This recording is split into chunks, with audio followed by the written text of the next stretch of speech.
All right, finally, we're up and running. We'll go to a little after because we're early today because of daylight savings time, but I'm going to back through a little bit. So, we're talking about wine stability. So what is stability? What are we talking about? We're talking tartrate and protein primarily. So these are the crystals and then the proteins. First one we worked on this morning in lab is protein stability. When we get proteins out of the wine is with bentonite. And then cold stability is how we get the tartrate crystals out.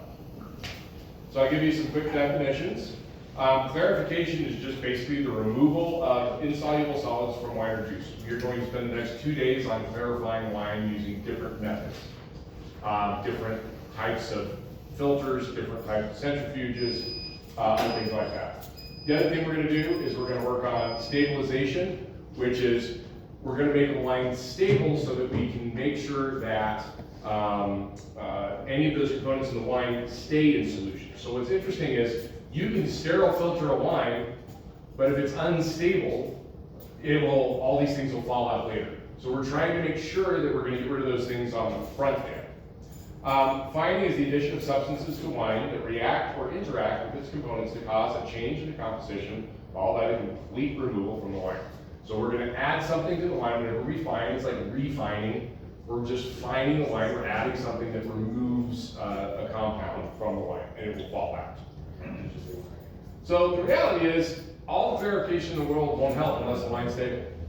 And is wine stable? No. No wine is stable. There's no such thing as a completely stable wine. Because if wine was stable, why would we age it? If it ages, that means it changes. That means it's not stable. Wine is pretty much constantly in flux, so it's always moving around. So if the wine is unstable, we might have a problem where it throws unpleasant deposits. And some wines, even if they are fairly stable, still do. But our job is to minimize unexpected changes. Now, something that's really important to me is I actually try to do a pretty good job of stabilizing my red wine. I know that a lot of people are like, oh, if a red wine has some sediment in the bottom of it, it's no problem. Actually, I kind of think it is. If you're charging $100 a bottle for your wine, and you're going to rob somebody of the last 2 ounces of that wine, you just took 10% of their enjoyment of it. So I think if we can, we should try to make sure that we don't give that last pour a big old mouthful of junk. And we can do that too in red wines. So how do we stabilize? Why do we do it? Well, primarily, as we do it after fermentation, and we do it just before bottling. And reality is, why worry? And here's the reason why we worry, is because of the joys of social media these days. The pile-on begins. And all these different places where this person has the ability to sit behind their keyboard and yell at you and talk to you about how terrible your wine is, just because it did a thing and threw a haze. So this is a picture of the one that I thought was really cool. I got my friend Lynn. She's a winemaker in Israel. That's a grape rachis that was in a very tartrate unstable wine. And the grape rachis became the nucleation point for the tartrate crystals, and it grew back on it like a grape cluster. That's funny. That's so crazy. Yeah, super cool. It's one of my favorite wine pictures of all time. The main crystalline deposits in wine are almost always potassium bitartrate. 99% of the time, that's what it is. There can be other things. There can be calcium tartrate. Will you say that again? What? Will you say that again? Potassium bitartrate? What?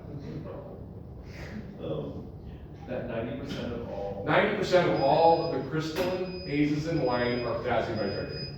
90+%. Almost any time there's something crystalline in the bottom of the bottle, it's almost always potassium bitartrate. Because, I mean, we look at the things in wine, that we talk about juice panels all the time. I mean, two of the main things we talk about in the juice panel are tartaric acid and potassium. Those are the two things we measure. Everything else, and do you remember when I did the EMs, quote unquote? Yeah. Remember how little calcium there was? It's like a little tiny blip compared to the amount of potassium. So the odds are that you end up with a calcium instability are pretty low. The only times that we do get calcium instabilities are when people usually deacidify or something with like sort of calcium carbonate or something like that, where they add calcium to the wine and that causes the problem. Sometimes people use too much calcium bentonite, it can cause a problem, but generally, I mean, if you get a calcium precipitate, it's a weird one, and it's going to be so odd that you're going to call that. And so you just call Rich DeCenzo ETS and say, what do I do? That's one of those things. Potassium bitartrate, you can probably solve. Calcium issues, you run into a problem. If you have calcium oxalate, you get another weird one. 1 in a million happens. And if you get that, you really can't get it out of the wine. You're kind of in trouble. But there are ways to solve it, but pretty much not. So tartrate, who cares? These people, them, the thems, they get online, and then they go to your tasting room and a couple crystals fall in the glass. And because Karens like to Karen, Karen's going to Karen. And now they have an outlet for their Karening that they get to do all the time on their phones, and they just love the opportunity to point out that a winery just didn't do something so perfectly. And so, I mean, my screen's so small I can't really read it now, but it's nice, you know, whenever we had basically a hard pass that the wine was terrible. So, and I know these wineries. I thought it was interesting. But yeah, I take pictures of the crystals. Well, here's the conundrum really about crystals. And it's a funny one. So in Germany, they tried to normalize wine diamonds. They marketed them. They called them wine diamonds. And they said, you know what? Because they realized how much energy they could save trying to stabilize these, you know, tartrate, super tartrate dense Rieslings, which always have a ton of tartaric acid. They're like, hey, you know, if we just sell them as wine diamonds and tell people that they can eat them, it's no problem. Well, one of the biggest manufacturers there had an issue with some glass, and every bottle was chipping, and in the wine diamonds was glass. And so they're telling people that it was okay to eat the tartrates, and people were then eating glass. And so you can't really differentiate between a crystal of glass and a crystal of tartrate. So they kind of took that back. I don't really see a problem with tartrates personally, but it's just the grocery store shelves, and our lives are so perfect now that we have to complain about something. So the reality is that's kind of why we care, is consumer preference. Now, if you're some small boutique winery where you're hand selling everything, you know your customers, and tell them there's going to be some crystals in the bottom, and they know you and trust you and love you, fine. No problem. Don't worry about it. But if your wine's ever going to hit it by the glass in a restaurant or somewhere else, you can't risk it. And another thing too is a by the glass pour. You know, bartenders are flying. They pour that last bottle of glass spot out into the glass. It goes to the table, and the next thing you know, the restaurant's getting complaints back from the servers that somebody's got stuff in their glass, and then that kind of ruins multiple people's lives, not only your winery, but then some poor server that has to deal with the Karen that just got served. And I'm not picking on people who ain't Karen necessarily, you know, this is just a euphemism, because there are definitely male Karens too. What's the male? Kenny? Kevin? Karens and Kevins. Yeah, fair enough. It's good for Chad, but you know. Chad. It is different, but most of the guys I know, never mind. Anyway. A bro? Okay. He's a bro. All right, so anyway, other types of hazes and deposits, non-crystal. So protein is the other one, primarily. If we have something that's floating around in the wine, it's probably a protein haze. Now, here's the thing. If you were to get into the middle of that protein haze, so that stuff that we just threw, if you were to go look in the middle of that, you will find a piece of metal. You'll find iron or you'll find copper somewhere in the middle of that protein haze. That's what's going to catalyze that problem. So a lot of times we add a little bit of copper to freshen up the nose or try to fix up a wine a little bit. And a lot of times that can cause you to throw a haze. So you suddenly have this nice stable wine, you throw a little copper in, and the next thing you know, you got a big old haze that you got to deal with. So, but primarily in wine, it's a protein haze. So metal hazes, I'm going to talk about these, but if you ever run into these, just call the people. Call me, I'll direct you to the person, you know how to get a hold of me. Again, odds are you never run into a metal cast, are virtually none. We used to have these problems a lot more in wineries when we used to use a lot more raw metal. So if you were to go to, there's a winery called Seppeltsfield I talked about before. If you go to their old facility, the way they used to make wine, they have these big concrete fermenters, and it's all on a hill that goes downhill. And this is before they had pumps. So they have chains with leather paddles.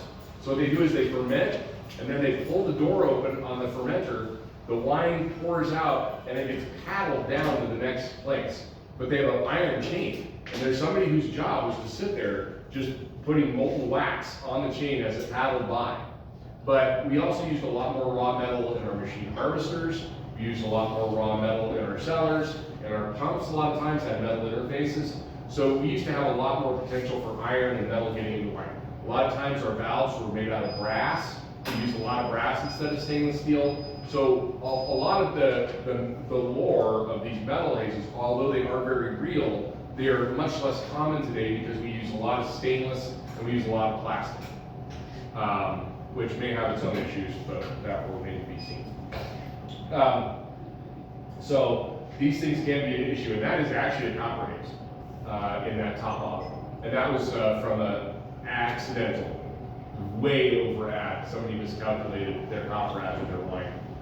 That's what it can look like, and they're really difficult to deal with. But they're challenging. Now, let me throw you one more thing, is that if you do add copper late in a wine, if you add over 0.2 milligrams a liter, you probably will throw a haze. So the best idea is not to add copper unless you have to. And we held back. We trialed, we went back and forth on that rosé forever, and finally held our hand and decided not copper because it made that acrid taste in the back of my mouth way worse. And so we just held off.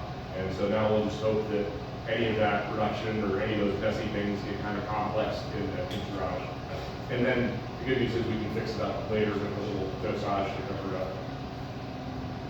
Other causes of hazes, the most common one is one that's in all your wine right now. Yeast and bacteria, they're floating around. And we can get them out.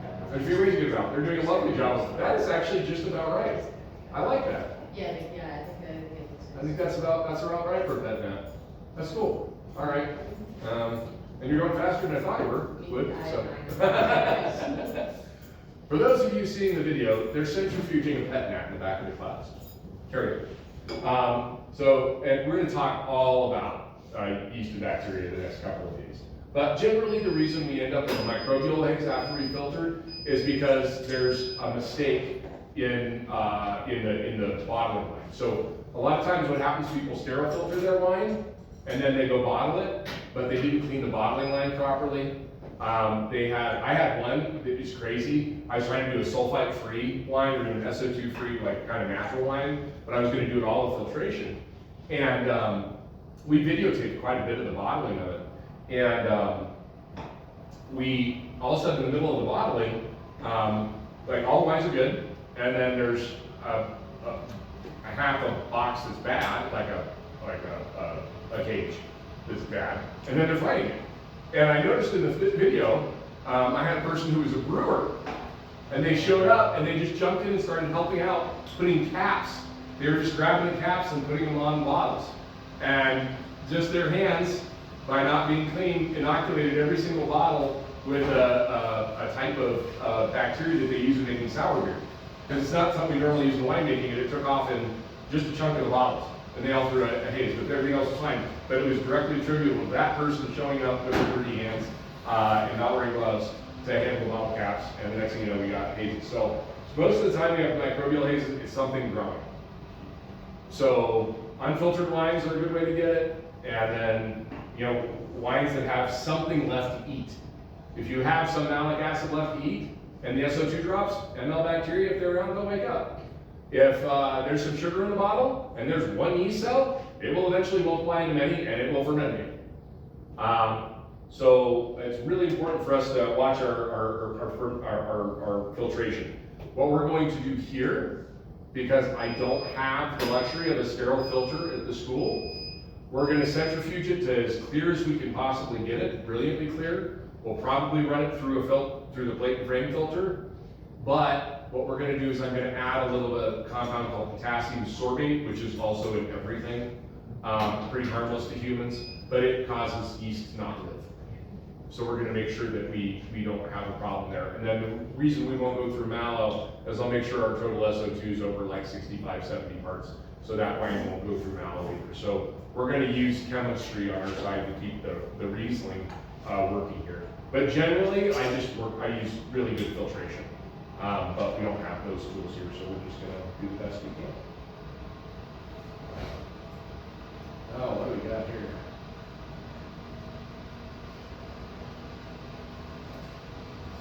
I gotta read it off here because my screen's so tiny. Been wanting to try that one in the middle. I assume it was interesting. Oh yeah! Yeah, okay. Okay, these are my friends. Okay, I don't remember what this is all about. So the one in the middle, oh, it says Lily Margot is the name of the winery. I think the guy's name who owns it is named Anton. And Anton is a full-on biodynamic nut. And he could be a culprit. Like, he's full-on, like that vibrating in that Charles Manson sort of realm. But no, in not a bad way. He's just there. I mean, the mushrooms have kicked in, and they are kicked in for a long time. But a really cool guy. He's full-on biodynamic. And he has a little winery up in the Adelaide Hills. And and so this wine would have been tasted in the US, and they kind of just said, oh my God, this is one of the worst things I've ever tried. Well, his wines are actually really good at the winery. But what happens is he explains his wines in a very different way. He does everything very cool, ferments through the winter, then bottles in the winter, and then sells the wine, I mean at the time, I don't know if this is still the case, sells it refrigerated. And he tells you to keep it refrigerated until you're gonna drink it. Because he doesn't filter it, he doesn't do anything to it. And it's a live wine. And so if you take that wine, you ship it across country, and you hold on to it for a year, it's gonna do whatever it does in the bottle, and God knows what that might be. So, but I think it's okay that he does that because he markets to his people, this is a live wine, this needs to be refrigerated until you're ready to drink it. And then if somebody decides not to do that, that's their problem. But yeah, this is one of those ones that's very fascinating because I read it. Oh, that's hilarious. The proprietor Anton, Pepper, yeah, that's right. He came and spoke at the class while I was there, the originality. He came in and talked about biodynamics, and he was like, first it's like the earth, and it's the circles of life, and then he's just going off and drawing pictures, and it was like that meme where the guy's got the ropes and the pictures and the points, and then, yeah, it's just like that. It was fascinating. Anyway, so do you have to stabilize wine? No. If you have the right market, no. If it's small enough, no. You can sell pet nats and do weird things as long as you're very well acquainted with your people. But if you're going to ever work in a larger scale winery, you got to nail it because that wine's going out. So tartrate stability, which is what we're going to do today, there's a few different ways to do it. And whenever we're going to stabilize a wine, here's what I recommend you do. You submit the wine to the conditions that the worst thing your customer is going to do your wine is going to do. Because customers are going to do terrible things to your wine. They're going to. You have to realize people are people. They're going to leave the wine in the back of their car when it's hot out. It's going to get up to 150 degrees. If people leave their kids in the back of their car, I promise you they're going to leave your wine in the back of their car. Okay? How cold is it ever going to get in winter? Yeah. So how cold do you want to subject that wine to be? So do you want to subject it to just being in a refrigerator for a few weeks because you think that's what your client's going to do? Or are you going to subject it to freezing it to see if that's what your clients are going to do, because they might be the people that put the wine in the freezer, right? So we have to decide. The thing is, at the end of the day, whenever you do make a decision about a wine and how stable it's going to be, it's up to the winemaker to make that decision. There isn't the right answer. It's up to you based on what your risk-reward numbers are. So what we're going to do for a couple of things here is we're going to do a few different kinds for stabilization testing. But there's some ways for techniques for stabilizing the wine. So the one thing we can do is we can refrigerate a wine. And the big batches of Riesling, we're going to do this, and yours, we will too. So I'm hoping that your Riesling, we can get a rack today, if not today, tomorrow. And I want to get it in the fridge to settle for a little while. I would like to get that done today. And then the other thing we can do is what's called a contact process. So I think I'm going to go through each one at a time. And then you can also do ion exchange, where we take out potassium and exchange it with something else. so we can remove the things that cause the problem. So we can take potassium out of the wine, we can exchange it, usually with sodium. Then there's also the STARS process, which actually does some shifting where it takes potassium out and replaces it with other ions. And then there's other things called crystal growth inhibitors, and I'm going to talk about all these. And because I like math, this is a fun equation. This was put together by Robert Bolton. But I want to put in a couple of things here. So this is you don't need to know math to know this, but this is the rate of the crystal growth and precipitation. So how fast it's coming out. So how fast is this falling out? And that relies on a few things. How fast are those tartrate crystals nucleating? What can you cause them to nucleate to? Is it that grape rachis? Is there something for it to nucleize to? So the more nucleation points we have, the faster this happens. The bigger this side of the equation gets, the faster this happens. The bigger this side of the equation gets, the faster this happens. So you don't actually have to have, I mean, you could put math in, but no actually. How much of the stuff do you have? If you've got more of it, the more this happens, the bigger this gets. The more that you have over here, so our n is the number of particles. The more particles you have, the faster this happens. Agitation rate. The more you agitate it, the faster the stuff grows, the faster this happens. And then particle diameter, the bigger the thing is, the more stuff it can stick to, and the faster it falls. And then there's one other thing that we should throw in here too, is that we should throw gravity in here somewhere, but we'll leave that alone for a second, because I want to kind of go through one at a time here. And so refrigeration, the way it works is we're going to increase the rate at which those things happen. So if we want to stabilize a wine, the easiest way is to get it as cold as you want it, hold it for 2 weeks, because that's most likely what your clients are going to, customers are going to do with it. The most basic thing you can do is get the wine cold, leave it. Now, in my neck of the woods, this is a really easy thing to do, because we're generally below 30 for some period of time all winter. I did have a problem a few years ago. I felt really bad because we were supposed to get down to about 3 degrees. We got to negative 13. And I had some clients, a client that I really loved, and I said, I'll just leave the barrels outside, they'll be fine. But it got so cold, it worked. They didn't break, but it did work their barrels. Those wines are unbelievably cold stable now, but I did do damage to barrels, and I feel really bad about that. And then basically, you hold the wine cold for 2 weeks and rack off the crystals. That's it. And Mother Nature can be very helpful if you're in a region where that works. If you're in Australia, where it never gets cold, then you've got to use a lot of refrigeration, a lot of energy, and it costs a lot of money to get those wines cold. But that's the easiest way to do it, and most wineries just do a 2-week cold hold. Number 2 is called the contact process, which is basically the same thing. We just refrigerate it, and you're going to do the contact process today. You're going to do it you're going to do it as part of the test. But you get the wine cold, and as soon as it's down to whatever temperature you want, you seed it. So you add the nucleation points. So you seed it with potassium bitartrate, called the seeding process. Throw it in there, and once the seeds are in there, you get this mass building of the potassium bitartrate crystals, and they settle out. So instead of taking 2 weeks, it takes 4 hours. And it takes a lot less energy. But it's one more thing to add to the wine. Good or bad? But generally, it's pretty straightforward.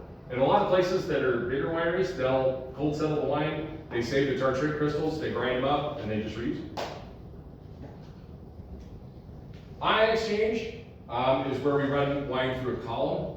We don't do this very often in good wine because you're taking out potassium and replacing it with sodium, and also these big resin columns are really hard on the wine. However, I would be willing to bet you that the vast majority of box wine you drink has been put through ion exchange, because it's very quick, it's very easy, and it's very cheap.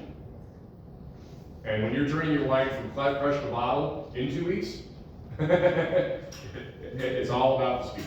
So, the advantages, it's really cheap. And it's really fast, but you need the equipment to be able to do it. Downside, it has some negative effects. It gives the wine a sodium taste, which can be good or bad. And then you get some other issues, but it's not allowed for experts, the EU or Canada. It's only allowed here in the US. So most expert wines. Last one is crystal growth inhibitors. So this is what I prefer to do, and this is what we're going to do for the Riesling. So this whole thing, this whole big equation, how can you make any equation equal 0? Make one thing 0. So if we could throw something in here, and if we throw this as a 0, that whole thing goes away and nothing precipitates. Yeah? What is case of N? That is the number of crystals, I believe. Let's go back up. Yeah, let's go back up. I should remember this. Constant of nucleation. So if we could turn the constant of nucleation to 0, Okay, I see. then nothing will form.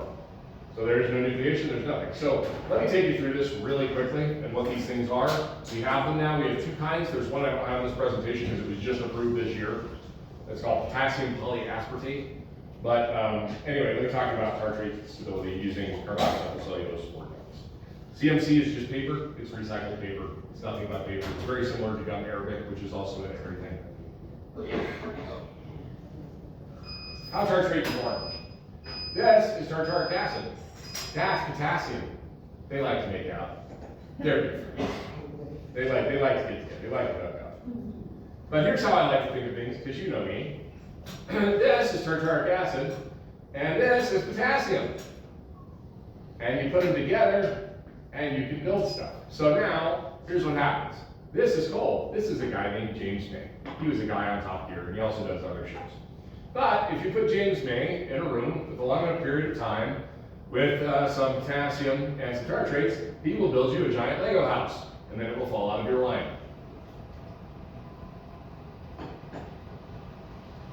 So, ways we used to do this, elimination methods, is what we could do is we would do tartrate stability. We would refrigerate it. We would do the contact process. We would do membrane process. We do all these different things.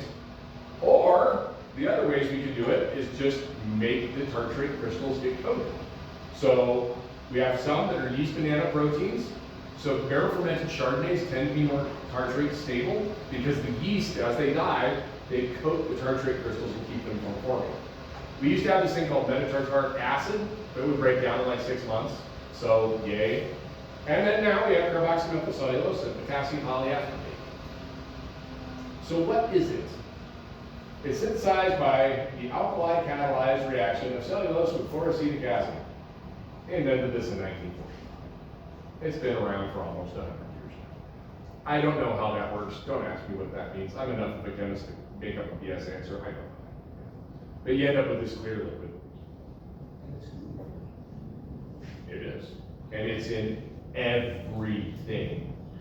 It's in everything. It's in all your Gatorade. It's in ice cream. Because it's a crystal growth inhibitor.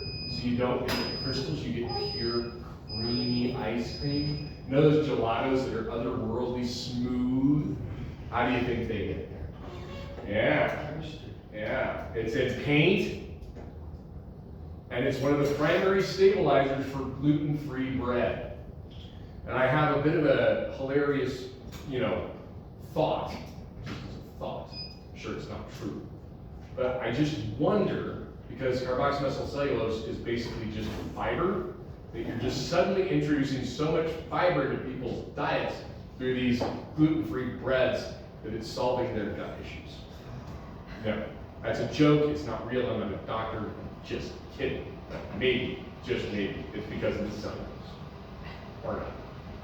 Anyway, so this is that factor that I was talking about, but if we can turn that to 0, we're good. So I'm going to show you this a little bit. So how do they work? These are some different pictures that I got from sciencey people. So this is one that they did where they drew this crystal, and then they put this little tail on it, and because it had a tail, it couldn't hook up with the other crystals. This is out of literature. And then here's the other one that I got out of literature. It's like showing all the angles and the edges and the different ways it could work. And they wrote a whole paper about it, got funding, and gave acknowledgments. And then I was like, why don't you just do this? Just explain it like this. It's all the Legos you can't stack on top of each other. It turns them all into smooth Legos. It smooths the part off that sticks to the other part. That's all it does. And the advantages of it. It's fast. It's stupid cheap. Like I could stabilize, honestly, the amount of CMC it would take me to stabilize that Riesling would probably cost me less than $1. It's very effective, and the other thing that's really cool about this, remember we keep talking about potassium bitartrate precipitation? We're precipitating potassium out, and we're precipitating tartaric acid out. Potassium has a taste. You can use, there's potassium salts that people use that can't have much sodium because it adds flavor. It gives you a taste, it's an ion exchange thing on your palate. It makes wine taste better. The more potassium you have, the better it tastes. And then, this acid that we're working our asses off to keep, especially in a hot climate like this, we're gonna be struggling to hang on to acid. Instead of letting that potassium bitartrate precipitation happen, we just stop it. And we can keep all potassium and all tartaric acid in the wine naturally. Many winemakers lament the fact that they have to protein stabilize or tartrate stabilize their wines because it changes the flavor. And if you have this stuff, you don't have to. I have some on the way. How long is that good for? Ever. Yeah, forever. So basically it just takes the really swanky proteins, wax dips them, and all of a sudden nothing. Nothing can stick to tartaric or potassium. Yep. Just inhibits them from sticking. Yep. And so these do have an impact on flavor. So I don't want to tell you they don't. They do have a little bit of an impact. Because of the cellulose gum, it does make wine a little bit more viscous and a little thicker. But I use it a lot in sparkling wine. I didn't use it this time because I was just kind of going, we're just going to go raw on it. But in sparkling wine, it does seem to, in my experience, it does help lose stability a little bit. Helps things stick around a little bit longer. But yeah, you can just add it during tirage and. Yeah, your wine doesn't throw eggs. You can also just use your white wines, it's great. So, cost benefit, anyway, disadvantages, it's an additive. You gotta put it on a label. If we're gonna label your wine, you're gonna have to put carboxymethyl cellulose on your wine, or potassium polyaspartate on your wine. People that like to read labels, they don't wanna see that shit on their label. So that's an issue. It can have issues with tannins, so rosés can be challenging because carboxymethyl cellulose does interact with tannins, so you can't use it in red wines, but be careful with it because it can cause instabilities. So you got to make sure your wine's super stable because it can interact with some of the other matrices in the wine. This is some advantage on our Muscat. So this is 500 gallons of Muscat. So if we talked about the traditional, which is the length of time, so overhead, how much longer it would take us to put there, how much power it would take to chill 500 gallons of wine for 2 weeks, plus our loss of product because we're going to have to rack off the lees. We're going to have a bunch of stuff on the bottom of the tank. If we do CMC, our total cost of the CMC is like, I don't know, $4. Loss of product, anything else, goes from $1,300 to stabilize 500 gallons of wine down to $150. So massive cost there. And you said that CMC was just approved? It's been approved for about 10 years, CMC. The other one, the potassium polyaspartate. Oh, that's the one that's That's the new one. I think it was about a year ago. Then I became aware of it. They've been approved slightly before, but that's why I came aware of it. So,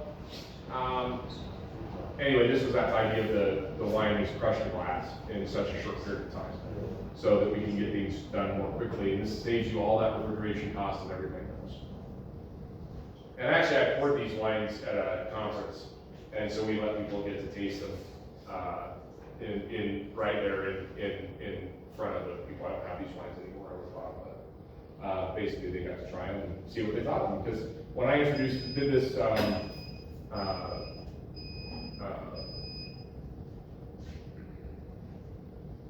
presentation in Santa Rosa, was probably, no, 2018. I think it was 2018. No, 2017 maybe. Yeah, something like that. Yeah. That was when I did. Well, that's the vintages. But I can't remember when I presented this. Might have been 17 or 18.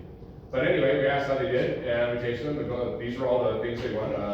It was the Gold San Francisco Wine Comp, Best Rosé Seattle Mag, Double Gold Seattle Wine Awards, and then Muscat Otnell, which was done with CMC, Double Gold San Francisco Wine Comp, Double Gold Best of Class, Double Gold Tri-Cities Wine Fest, also Best of Show, and then the White Wine of the Year, the International Wine Competition. So, does it work? Yeah, it does. Does it do direct quality? Maybe not. I don't know, but it worked. And it was fun to taste them at that time. I don't have these wines anymore, but anyway. So, Did you guys cork the rosé or did you? the rosé was a glass. The glass toppers, like we've got, yeah, that's what it is. I will never use them. I didn't have good luck. I think they let a lot of oxygen through. They're not supposed to, supposedly, but my experience was different. So I mean, I know they're supposed to be great. I know a lot of people like them. They were a big deal for a while. And they're expensive. They're like $1 a closure. So no, but it was a really cool experiment. Yeah. So I'm gonna pause here, and we're gonna go. We gotta go do a thing. So back to the lab. It's gonna take us like 2 minutes to do the thing, and then no, maybe 5, and then we'll go eat lunch. No, 5. So off to the lab. Pause here. Yeah. What do you think required by the CHC was added to CHC?